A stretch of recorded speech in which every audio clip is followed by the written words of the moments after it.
नवीन global study में एक बार फिर से आपका बहुत स्वागत है। मैं हूं नवीन कुशवाहा। तो चलिए जीवनी के सेशन में आपको सीधे लिए चलता हूं और जानते हैं कि शैलेश चंद्र राय जी महान स्वतंत्रता सेनानी जी का जीवन परिचय कैसा था। दोस्तों उन्होंने जीवन में क्या किया था, एक किस्सा उनके जीवन का जो है मैं बताने जा रहा हूँ। वो ये कि दोस्तों ऐसे विलक्षण प्रतिभा के धनी थे कि अंग्रेज ऑफिसर की हत्या करते हैं और फिर अपना गेटअप चेंज करके कपड़े वपड़े चेंज करके और फिर फुटबॉल मैच खेलने वहीं पर चले जाते हैं और सारी प्रक्रियाओं को अपने आंखों से नंगी आंखों से देखते हैं और मुस्कुराते रहते हैं और बच भी जाते हैं। दोस्तों ये हैं शैलेश चंद्र राय जी, जिनका जीवन परिचय विस्तार से जानते हैं दोस्तों। तो दोस्तों ये हैं शैलेश चंद्र राय। दोस्तों उस महान शख्सियत का जन्म सन 1914 ईस्वी में कुमिल्ला अब बांग्लादेश में हुआ था। उनके पिता का नाम श्री बैकुंठ राम था। शैलेश चंद्र राय विक्टोरिया कॉलेज में 1932 में द्वितीय वर्ष के छात्र थे।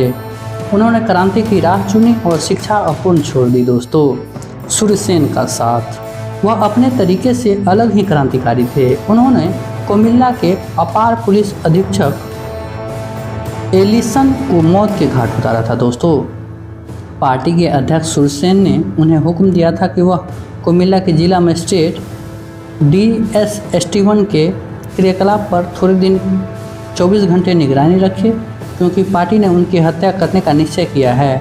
वैसे तो क्रांतिकारी दलों में कठोर अनुशासन होता था और पार्टी के निर्णय पर कोई सवाल या आपत्ति नहीं की जा सकती थी, किंतु शैलेश चंद्र राय ने सूर्यसेन को जवाब दिया कि जिला मजिस्ट्रेट DS स्टीवन एक जनप्रिय और सज्जन अधिकारी है, उसके बदले अपर पुलिस अधीक्षक एलिसन की हत्या करना बेहतर होगा, क्योंकि वह दुष्ट और क्रांतिकारी के प्रति अत्याचारी भी है। निर्णय पर कायम। दोस्तों सूर्यसेन ने जवाब में कहा कि सवाल अत्याचारी या सज्जनता का नहीं है। ICS अधिकारी ब्रिटिश हुकूमत के आधार स्तंभ हैं, उनके खात्मे से संपूर्ण इमारत ही धराशायी हो जाएगी। तब शैलेश चंद्र राय ने DS स्टीवन की गतिविधि पर नज़र रख करके तत्संबंधी जानकारी तो दे दी, किंतु अपनी तरफ से एलिसन को मारने का इरादा ही रखा। स्टीवंस को मारने का काम दो नाबालिग बालाओं सुनीति चौधरी व शांति सुधा घोष को सौंपा गया, जिसे वह बेहद कुशलता के साथ अंजाम भी दी। शैलेश चंद्र राय पर एलिसन को मार डालने का धुन सवार हो गया।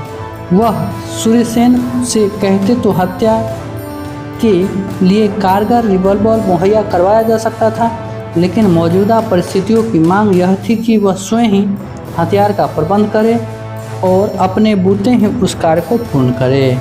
उन्हें लगता था कि जिस कार्य को पार्टी ने उन्हें नहीं सौंपा है, उसके लिए पार्टी से आग्रह करना उचित नहीं होगा।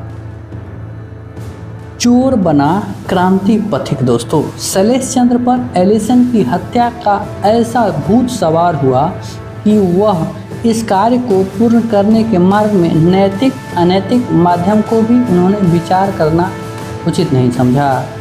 कत्ल के लिए रिवॉल्वर का प्रबंध करना आवश्यक था, लेकिन रिवॉल्वर खरीदने के लिए उनके पास धन नहीं थे और दूसरे क्रांतिकारी अनंत सिन्हा ने यह सिद्धांत विकसित किया कि क्रांति की राह की मांग यही है कि धन का प्रबंध अपने ही घर से आरंभ किए जाएं। उसी मुताबिक शैलेश चंद्र ने अपने एक रिश्तेदार के यहाँ सोने की माला चुराई।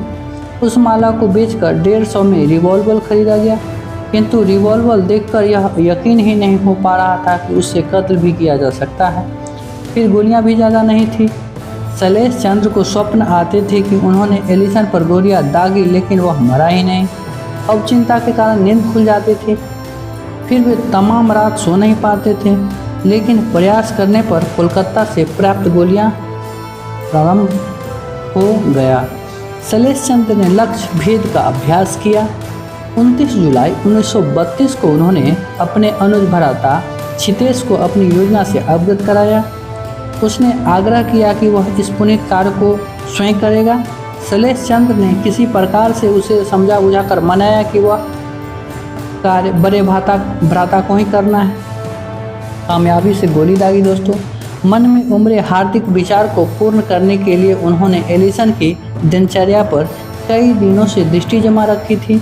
दोपहर को 12 बजे उन्होंने वहां पहुंचकर उस स्थान को चुन लिया जहां एलिसन को आना ही था और जहां उसे गोली मार पाने में आसानी हो सकती थी। 1 बजे जब समय हुआ तब एलिसन वहां पहुंचा। शैलेश चंद्र राय ने आगे बढ़कर उस पर 3 गोलियां दागी। जब वह नाली में जा गिरा तब उन्होंने 2 गोलियां और दागी। घायल एलिसन ने भी गोली चलाई जो शैलेश चंद्र के दाएं हाथ पर लगी, किंतु उस वक्त मारे उत्तेजना के उन्हें उसका एहसास ही नहीं हुआ कि उन्हें गोली भी लगी है। किंतु अब शैलेश चंद्र का रिवॉल्वर खाली था। वह बचने के लिए दौड़े। सामने से एक धोबी चला आ रहा था। उसने उसको पकड़ना चाहा, लेकिन उसके हाथ में रिवॉल्वर देखकर डर गया। सड़क पर और भी लोग आते जाते रहते थे, लेकिन किसी ने भी उनको पकड़ने की हिम्मत नहीं जुटा पाया। एक वीरान गली में घुसकर उन्होंने रिवॉल्वर में पुनः गोलियां भरी। फिर वह बेधड़क घर पहुंच गए, रिवॉल्वर को छुपा दिया, कपड़े बदले, गोली के से हुए घाव पर दवा लगाई और संध्या के वक्त फुटबॉल का मैच देखने चले गए। हर तरफ एलिसन पर गोलियां चलाने की चर्चा हो रही थी। जिधर दृष्टि डालो उधर पुलिस ही पुलिस थी। यह देख वह मुस्कुराते रहे। एलिसन मरा नहीं दोस्तों। रात्रि में उन्होंने पुनः स्वप्न आया कि एलिसन मरा ही नहीं, जीवित है। स्वप्न सत्य ही था क्योंकि तब तक वह जीवित ही था। फिर 4 अगस्त को उसकी मौत हुई। 1 हफ्ते पश्चात शैलेश चंद्र राय ने यह तमाम विवरण चटगांव जाकर सुरसेन को सुनाया। सुनकर सुरसेन ने इतने भावुक हो गए कि शैलेश चंद्र को अपने गले से लगा लिया और उनका मस्तक चूम लिया दोस्तों। उन्होंने अपने शिष्य पर बेहद गर्व किया। स्नेह की भावना से उन्हें गदगद कर रही थी। कॉलेज छोड़ दिया दोस्तों। अपने इस कृत्य पर उन्हें आत्मगौरव हुआ। वह सोचने लगे कि क्रांति के कार्य को उच्च स्तर पर किए जाने की आवश्यकता है। उन्हें लगा कि क्रांतिकारियों के पास यदि बम हो तो क्रांतिकारी विचारधारा को मजबूत किया जा सकता है। इस विचार के बाद वह कट्टूदा नामक क्रांतिकारी से मिले जिसने उन्हें बम बनाना सिखाया। रासायनिक पदार्थों के संपर्क से हाथ की त्वचा का रंग तब्दील होकर जर्द पड़ गया। इसका नतीजा यह हुआ कि कुछ दिन के पश्चात जब वह कॉलेज में विज्ञान की कक्षा में आए तब प्रधानाध्यापक ने उनके हाथों को देखकर कहा, तुम किसी दूसरे कॉलेज में दाखिला ले लो क्योंकि यहाँ से तुम बीएससी परीक्षा उत्तीर्ण नहीं कर पाओगे। उन्हें कॉलेज छोड़ना पड़ा।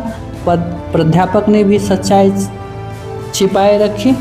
शैलेश चंद्र सूर्यसेन को जेल से छुड़ाने का षड्यंत्र रचने के जुर्म में पकड़े गए। संध्या के वक्त वह संतरी से बात कर रहे थे कि तभी कुछ सिपाहियों ने आकर उन्हें घेर लिया। गुप्तचर विभाग के कार्यालय में ले जाकर उन्हें कठोर यातनाएं दी गई। उनसे तमाम राज उगलने को कहा गया, लेकिन उन्होंने अपनी जुबान बंद ही रखी। कोई कुछ जान न सका। 7 साल का कारावास दोस्तों। नतीजा यह हुआ कि उन्हें शस्त्र रखने के जुर्म में 3 साल की और सूर्यसेन को जेल से भगाने के षड्यंत्र रचने के जुर्म में 4 साल की सजाएं सुनाई गई।